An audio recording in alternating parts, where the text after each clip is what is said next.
¿Qué pensarían si les dijera que en unos pocos años el producto más valioso que saldrá de una granja agrícola no será el maíz, ni el trigo, ni la leche, sino, y escuchen esto, la electricidad y el combustible que genere a partir de su propia basura? Es un escenario que, le da la vuelta por completo a nuestra comprensión de lo que significa producir alimentos. Y bueno, la urgencia detrás de esto es abrumadora. Totalmente. Porque si uno se pone a pensar, cuando hablamos del cambio climático, casi siempre imaginamos tubos de escape, aviones y fábricas con chimeneas gigantes. Pero el sector agrícola, la forma en que cultivamos nuestro desayuno, digamos, es responsable de aproximadamente el 24% de las emisiones mundiales de gases de efecto invernadero. Un 24%, o sea, básicamente la agricultura por sí sola rivaliza con todo el sector del transporte global combinado. Así es. Y eso pone en perspectiva por qué estamos haciendo este análisis a fondo hoy. Para quienes nos escuchan, nos estamos basando en una revisión académica exhaustiva, muy detallada, publicada en la revista Renewable and Sustainable Energy Reviews en el año 2020. Ajá, un documento fundamental. Sí, el documento se titula Mapeo de líneas de investigación sobre prácticas de economía circular en la agricultura. Y, lo fascinante aquí, es que no es solo un estudio teórico, no. Es un análisis de decenas de investigaciones a nivel mundial que documentan lo que realmente está funcionando en el campo para convertir los desechos orgánicos en energía. Exacto. Y la premisa central del documento es que hemos llegado a un límite físico. La mayoría de nosotros entendemos los conceptos básicos del reciclaje, pero a nivel macro todavía operamos con una mentalidad extractiva. Claro, el típico extraer y tirar. Exactamente. Extraemos recursos, cultivamos, consumimos y generamos montañas de residuos. La investigación destaca que necesitamos una transformación sistémica hacia la economía circular, donde el concepto mismo de basura, de desecho, deje de existir para convertirse en materia prima. De hecho, el estudio señala que actualmente solo el 9% de la economía mundial es circular. ¡Wow! O sea, nos deja un 91% de margen de mejora. Hay muchísimo por hacer. Demasiado. Bien, vamos a desempacar todo esto, porque el estudio señala que esto no es una epifanía reciente, sino la evolución de ideas que llevan décadas gestándose. Hablan de conceptos que surgieron en los años 90 como la ecología industrial, lo cual, si lo piensas, suena casi a una contradicción. Sí, suena rarísimo. Porque la industria y la ecología parecen operar con reglas completamente opuestas, ¿verdad? Totalmente. Esa aparente contradicción fue de hecho la genialidad de quienes acuñaron el término por ahí de 1992. La idea era observar los ecosistemas naturales donde un árbol cae, se descompone y sus nutrientes alimentan directamente a la siguiente generación de flora. O sea, no hay vertederos en la naturaleza. Exacto, no hay basureros en el bosque. La propuesta era que los sistemas industriales debían imitar esa red biológica. Luego, alrededor del año 2000, una investigadora llamada Marian Chertow llevó esto un paso más allá, introduciendo la simbiosis industrial. Simbiosis. Me imagino la clásica imagen de los documentales de naturaleza. Como el pájaro que limpia los dientes del cocodrilo, ambos se benefician de una interacción directa, ¿no? Llevado a la manufactura y a la agricultura, significa que granjas e instalaciones geográficamente cercanas colaboran compartiendo recursos, de forma planificada. Imagina una granja lechera que produce un exceso de suero y estiércol, y justo al lado hay una planta procesadora de trigo que necesita fertilizante y calor. Ajá. En lugar de que uno pague para desechar su basura y el otro pague para comprar insumos nuevos, conectan sus operaciones. El calor residual de una máquina calienta el establo del otro. Lo fascinante aquí es cómo una práctica que suena tan ancestral se fusiona con algoritmos modernos. O sea, ya no se trata de que un granjero solitario intente hacer abono en su patio trasero para salvar el mundo. Estamos hablando de una red logística compleja. Definitivamente. Para ayudar a visualizar esto, pensemos en la granja lineal tradicional como si fuera un tubo de un solo sentido. Introduce semillas, fertilizantes químicos y agua por un extremo, y por el otro sale comida, pero también toneladas de contaminación y residuos. Sí, un modelo insostenible. En cambio, la granja circular moderna, usando esta simbiosis industrial, crea un bucle. Es básicamente ser buenos vecinos y pasarse las obras por la cerca para que nada se desperdicie, de tal manera que el camión de la basura ni siquiera tenga que pasar por la calle. Esa red interconectada es el tejido de la nueva bioeconomía. Pero claro, para que esa vecindad funcione y puedas aprovechar el suero de leche, los tallos o el estiércol, necesitas maquinaria capaz de transformar esa materia orgánica en un formato útil. Aquí es donde la literatura científica profundiza en las tecnologías de conversión. Y ahí entra el famoso biodigestor, supongo. La estrella indiscutible de esta transición. A ver, aterricemos esto, porque he visto fotos de biodigestores y parecen instalaciones petroleras o estómagos gigantes de acero. ¿Cómo procesamos mecánicamente montañas de residuos malolientes para sacar energía de ahí? Pues la magia ocurre a través de un proceso llamado digestión anaeróbica. Literalmente significa sin oxígeno. Tomas toneladas de estiércol, restos de cosechas y desperdicios de la agroindustria, y los encierras herméticamente en estos enormes tanques. Al eliminar el oxígeno y mantener una temperatura controlada, creas el ambiente perfecto para comunidades de bacterias muy específicas. Ajá. Y estas bacterias, devoran la materia orgánica. Espera, si estos microorganismos se comen la basura sin oxígeno, lo que generan como subproducto es gas metano. O sea, esencialmente estamos capturando los eructos de las bacterias. Es una forma muy gráfica de verlo, pero sí, fundamentalmente correcta. Las bacterias descomponen los compuestos complejos y liberan lo que llamamos biogás, que es una mezcla súper rica en metano. Ok. Este biogás se extrae por la parte superior del tanque y puede quemarse inmediatamente en un generador para producir electricidad continua. O sea, a diferencia de la energía solar o eólica que dependen del clima, el biodigestor funciona las 24 horas del día. Iluminando la granja e incluso vendiendo energía limpia a la red nacional. Exactamente. Y según los apuntes de la investigación, ese biogás se puede refinar aún más para obtener biometano. Entiendo que este biometano purificado tiene tanta potencia que puede reemplazar directamente al diésel en los tractores pesados. Así es, le da la fuerza necesaria al motor. Es increíble. Es decir, el tractor cosecha el maíz, los restos del maíz van al biodigestor y el gas resultante alimenta al mismo tractor para la cosecha del año siguiente. Es el ciclo perfecto.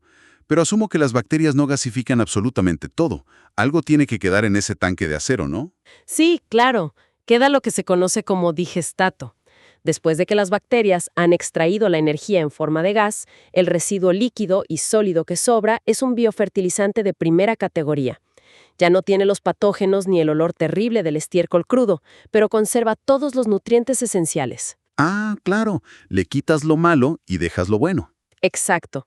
Así que reemplazas el combustible fósil del tractor y al mismo tiempo reemplazas el fertilizante químico sintético que normalmente tendrías que comprar. Es un ganar-ganar. Hemos resuelto el problema de la energía. Pero leyendo más allá en el mapeo de estas tecnologías, me surge una duda sobre el suelo. Si empezamos a tomar todos los tallos secos, las hojas y la materia orgánica sobrante del campo para meterla en estos estómagos de acero, ¿no estamos robándole a la tierra la capa vegetal que necesita para no erosionarse? Es una observación crítica, y la investigación detalla cómo la pirólisis resuelve exactamente ese dilema. Porque, mira, no toda la biomasa es ideal para un biodigestor. ¿A qué te refieres? Cosas muy leñosas o secas como las ramas o las cáscaras duras se procesan mejor térmicamente. La pirólisis lenta implica someter estos restos a temperaturas altísimas, de hasta 500 grados Celsius, pero, nuevamente, en ausencia total de oxígeno. Si lo calientas a 500 grados sin oxígeno, la biomasa no puede estallar en llamas, así que no se vuelve ceniza. Supongo que la estructura molecular del carbono cambia y se queda rígida, como una esponja porosa de carbón. Esa deducción es perfecta. Generas lo que se conoce como biocarbón o biochar. Visualmente parece carbón de parrilla, pero a nivel microscópico tiene una estructura increíblemente porosa, llena de cámaras y túneles diminutos. ¡Wow! Cuando tomas este biocarbón y lo mezclas con la tierra del campo agrícola, actúa literalmente como una esponja subterránea. Retiene el agua de lluvia y evita que los nutrientes se laven con las tormentas. Los microorganismos del suelo colonizan esos poros y la fertilidad de la tierra se dispara. Y supongo que el beneficio oculto aquí es el impacto climático a largo plazo. Si ese tallo de maíz se hubiera podrido en el campo de forma natural, habría liberado todo su carbono de vuelta a la atmósfera en un par de meses. Pero al convertirlo en biocarbón y enterrarlo, estamos bloqueando físicamente ese carbono bajo tierra. Lo bloqueas durante cientos, a veces miles de años. Es una tecnología de emisiones negativas real. Estás extrayendo activamente el dióxido de carbono de la atmósfera y usándolo para revitalizar las granjas. Impresionante. Y hablando de revitalizar ecosistemas, el documento subraya otro avance tecnológico fundamental relacionado con el agua y un nutriente crítico, el fósforo. Sí, el fósforo. Siempre escuchamos hablar del carbono y del nitrógeno en las noticias, pero el fósforo suele pasar desapercibido, a pesar de que sin él, bueno, las plantas simplemente no crecen. Exacto. El problema con el modelo lineal tradicional es que aplicamos enormes cantidades de fósforo químico a los cultivos. Gran parte de este fósforo no es absorbido por la planta. Cuando llueve, ese exceso se desliza hacia las aguas residuales de la granja y termina desembocando en los ríos y lagos. Y ahí es donde empieza el desastre. Sí, esto desencadena un fenómeno destructivo llamado eutrofización. Eutrofización. Ese es el proceso por el cual vemos esas capas gruesas de algas verdes, casi fosforescentes, cubriendo la superficie de un lago, ¿verdad? Las algas se alimentan de todo ese fósforo que sobró, crecen descontroladamente, bloquean la luz del sol y terminan consumiendo todo el oxígeno del agua, asfixiando a los peces. Exactamente, es un desastre ecológico total. Lo que la tecnología de economía circular propone y que destaca el estudio son sistemas avanzados de absorción. Instalan filtros e intercambiadores de iones en los canales de aguas residuales de la granja. Antes de que lleguen al río, digamos. Sí, antes de que esa agua llegue al río, la tecnología captura molecularmente el fósforo, lo aísla y lo cristaliza. Luego el agricultor puede tomar esos cristales de fósforo puro y aplicarlos de nuevo a sus cultivos. Proteges el río y recuperas un recurso que, por cierto, se extrae de minas que están en serio peligro de agotarse a nivel mundial. Toda esta ingeniería es brillante. Biodigestores que reemplazan el diésel, biocarbón que entierra emisiones por siglos y filtros que evitan que los ríos mueran. Mencionabas que Europa, particularmente Alemania, lidera la instalación de estas plantas y que China también destaca con proyectos masivos como el de Qingyuan. Sí, son pioneros en escalar esta tecnología. Pero, a ver, aquí es donde tengo que hacer de abogado del diablo y poner las cosas sobre la mesa. Si esto es una mina de oro ambiental y económico, ¿por qué no estamos viendo un biodigestor mágico en cada pequeña granja a las afueras de nuestra ciudad? Tiene que haber un cuello de botella logístico. Lo hay, y la investigación lo aborda sin rodeos. Implementar esto a gran escala no es como comprar un tractor nuevo. El mayor obstáculo es la vulnerabilidad de la cadena de suministro y los altos costos iniciales. Claro, no debe ser nada barato. Para nada. Y para que un biodigestor de varios millones de dólares no vaya a la quiebra, las bacterias dentro de ese tanque no pueden dejar de comer ni un solo día. Requieren un volumen inmenso y constante de materia orgánica. Una sola granja promedio no produce suficiente basura diaria para alimentar a la bestia. Es como administrar un horno de leña gigante para pizzas. O sea, no puedes simplemente arrojar una ramita cada tarde y esperar que mantenga la temperatura. No, si no tienes un convoy constante de camiones trayendo el estiércol de 10 granjas vecinas, el estómago colapsa y la inversión se pierde. Tal cual. Eso requiere un nivel de coordinación, contratos y confianza entre granjeros rivales que logísticamente debe ser una pesadilla. Esa analogía del horno da justo en el clavo. Además del desafío logístico, operar una planta de biogás convierte al agricultor, de la noche a la mañana, en un administrador de una planta química y energética.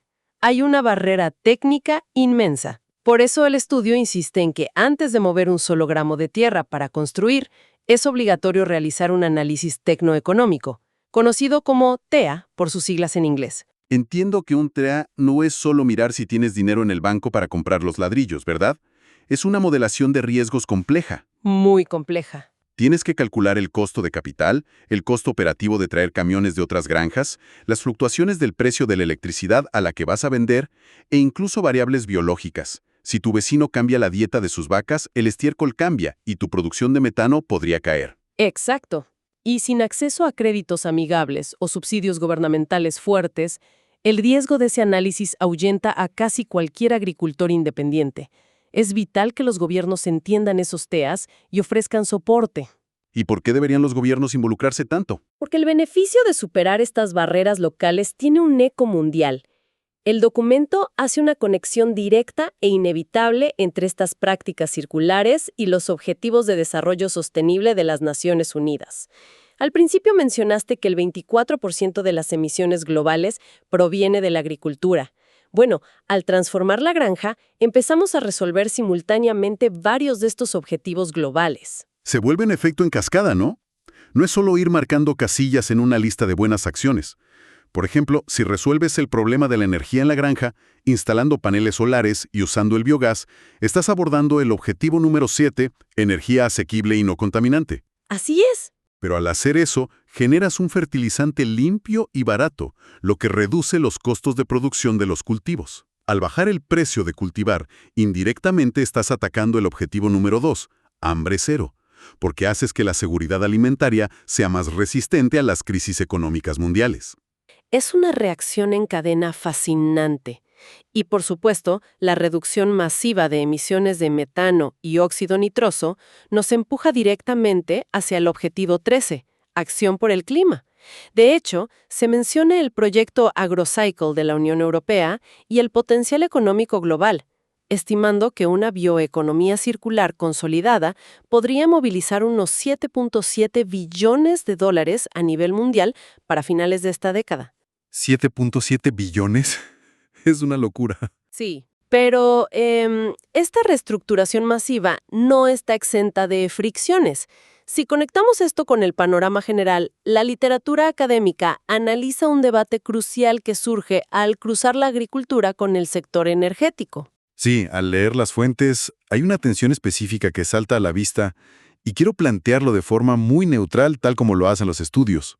Si de repente hay un incentivo económico gigantesco para producir biogás y biometano, ¿qué impide que las grandes corporaciones compren tierras fértiles, no para cultivar alimentos, sino para cultivar maíz o caña de crecimiento rápido con el único propósito de meterlo directo al biodigestor? Claro, es el famoso dilema ético de alimentos versus combustibles. Exacto. Usar tierra cultivable para alimentar tractores y redes eléctricas, mientras ciertas regiones del mundo enfrentan escasez de trigo y granos básicos. Es una preocupación súper válida, y los estudios revisados documentan este debate con total imparcialidad. Históricamente, las políticas que impulsaron la primera generación de biocombustibles crearon presiones inflacionarias en los precios mundiales de los alimentos, justamente por esa competencia directa por la tierra. Si la tierra es finita al final del día. Exacto. Precisamente por esa evidencia empírica, el consenso científico y regulatorio moderno enfatiza lo que se denomina el uso en cascada de la biomasa. Uso en cascada. Es decir, establecer una jerarquía estricta. La tierra fértil se usa primero y primordialmente para cultivar comida para consumo humano. Los subproductos de esa cosecha van al consumo animal. Y solo el último eslabón, digamos, la cáscara incomible, el tallo seco y el estiércol, se desvían hacia la maquinaria de bioenergía. Esa es la clave operativa. La circularidad real solo se alcanza si extraemos la energía exclusivamente del remanente, neutralizando así esa competencia de mercados. Tiene mucho sentido. Pero para asegurar que las políticas públicas fuercen este uso en cascada y que los agricultores realmente estén beneficiando al medio ambiente, el documento advierte que nuestra forma de medir el éxito financiero tiene que evolucionar. Ya no podemos depender solo del análisis tecnoeconómico. Entonces, ¿qué usamos? Tenemos que integrar evaluaciones de sostenibilidad del ciclo de vida, o LCSA por sus siglas en inglés. A ver, ¿y cómo funciona un LCSA en la práctica? Si el TIA medía el costo de la gasolina y el precio del tractor, me imagino que el LCSA intenta ponerle un precio a todo lo que el modelo económico tradicional ignora. Vas por muy buen camino. Un LSCA calcula las externalidades ocultas, no solo mide los litros de diésel ahorrados, sino que cuantifica métricas como el impacto en la salud de la cuenca hidrográfica local al evitar la eutrofización, o el valor intergeneracional de regenerar la capa superficial del suelo usando biocarbón, e incluso el impacto social en la creación de empleos técnicos en comunidades rurales. O sea, le da un valor numérico a salvar el planeta a nivel local. Exactamente. Integrar esos valores invisibles en nuevos modelos de negocio es lo que permite que los bancos otorguen préstamos verdes para financiar estas innovaciones. Todo esto nos devuelve a la premisa inicial. Arrancamos preguntándonos si la basura de una granja podría llegar a valer más que sus propios cultivos. Y después de explorar la simbiosis industrial, la digestión anaeróbica y los mercados de bioenergía, vemos claramente los planos arquitectónicos de cómo ocurrirá esto. Hemos pasado de una vieja teoría de ecología industrial a una aplicación real de economía circular. Y la transformación ya está en marcha, moviéndose desde modelos lineales hacia redes interconectadas que secuestran carbono mientras alimentan nuestras ciudades. Es una convergencia increíble de biología antigua e ingeniería moderna. Totalmente de acuerdo. Entonces, ¿qué significa todo esto realmente para quienes nos escuchan? Significa que cada alimento consumido y cada sistema de energía local está a punto de ser transformado. Entender la economía circular ya no es un tema exclusivo de ingenieros ambientales. Es vital para comprender hacia dónde va la economía global y cómo se lograrán las metas climáticas. Y requiere que cambiemos nuestra mentalidad sobre lo que consideramos un desecho. Lo cual nos deja con una reflexión final, una idea provocativa para llevarse a casa. El documento señala que la tecnología mejora a pasos agigantados. Si llevamos este modelo al extremo, y logramos que ese bucle cerrado sea tan eficiente que los desechos, el estiércol, generen más ingresos económicos en biometano y electricidad que la venta de alimentos, cambiaría radicalmente nuestra definición misma de lo que es un agricultor. ¡Wow! Sí, te hace cuestionar todo el sistema. Estamos ante un productor de alimentos que como actividad secundaria limpia el medio ambiente. O estamos ante una planta de energía renovable que, por pura casualidad, también produce tomates y trigo. Si el desecho se vuelve más valioso que el producto principal, es una perspectiva que redefine cómo valoramos los recursos fundamentales de nuestra sociedad. Una invitación a seguir cuestionando este nuevo mundo. Hasta aquí nuestra inmersión de hoy. Nos vemos en el próximo análisis a fondo.